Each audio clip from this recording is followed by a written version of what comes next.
আজকের বিস্তারিত খবর পড়ছি আমি সৌমেন, আর আপনারা দেখছেন নিউজ বাংলা নজর কাড়া খবর। যখন দিল্লি থেকে ক্লোজ করা হয়েছে তখন মমতা ব্যানার্জি তার পাশে দাঁড়িয়েছিল।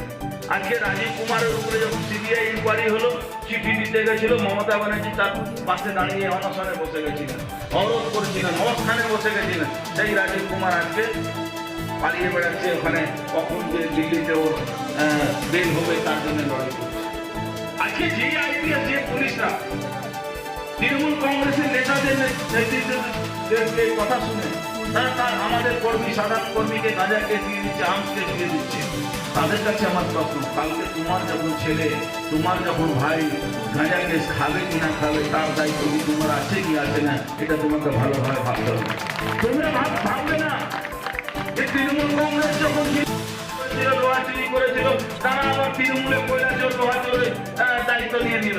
এটা ভারতীয় জনতা পার্টি। এখানে না কয়লা চোর আসবে, না লোহা চোর আসবে, না এখানে তোমার গুন্ডা আসবে, না তোমার এ আসবে।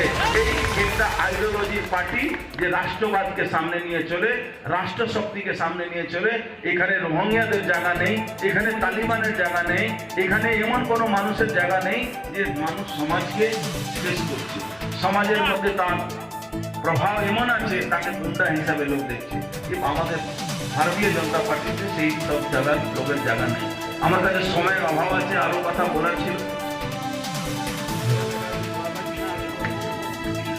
আমার কাছে সময়ের অভাব আছে, আমি দু চারটা কথা বলেই আমার কথা। আজকে জানেন আপনারা, এই যে গরু পাচারের যে এনামুল হক ধরা পড়েছে, এনামুল হক 10 জন আইপিএস এর নাম নিয়েছে, 10 জন আইপিএস এর নাম নিয়েছে, 10 জন আইপিএস কে সিবিআই সমন করেছে।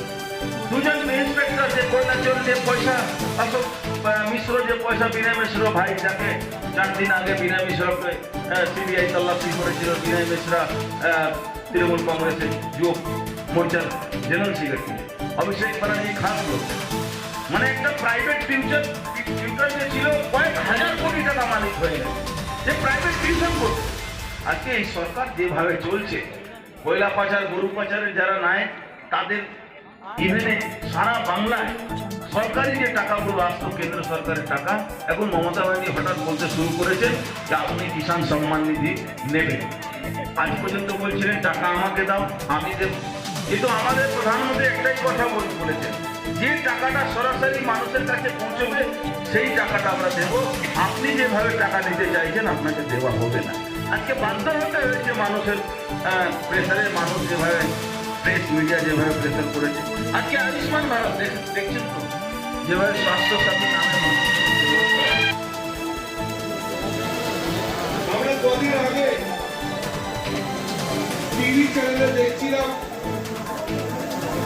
মাননীয় বাজারের মধ্যে গাড়ি থেকে নেমে কতগুলো টাকায়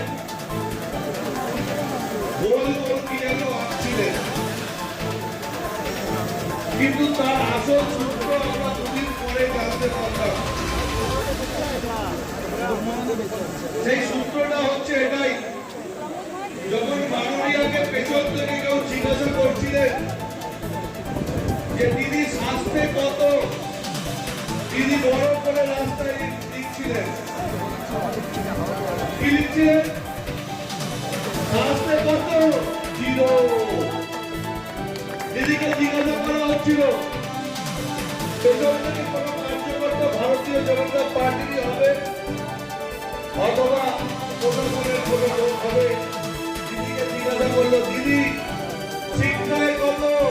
দিদি আজকে 0। দিদি চাকরিতে কত? আবার একটা গোল। দিদিকে জিজ্ঞাসা করা হলো, দিদি খেলায় কত? দিদি বড় করে রেখে দিলেন 0।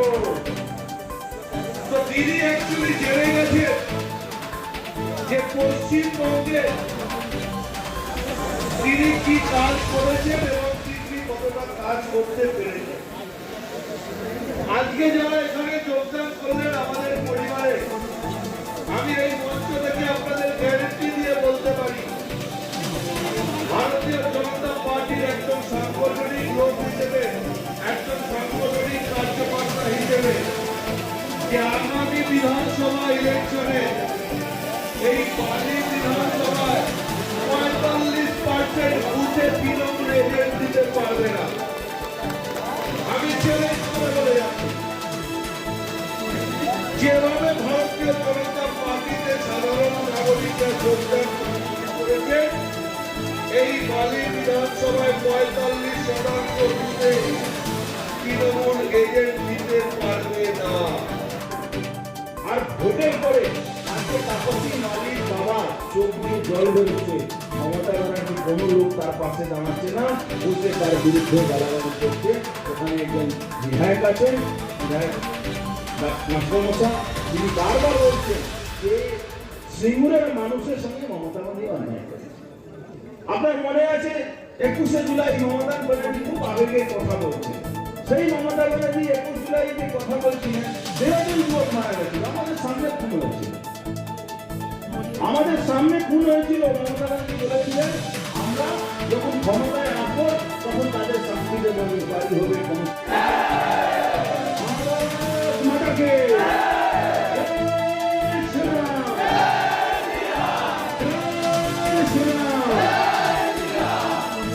यही जय श्री राम का जो मंत्र है।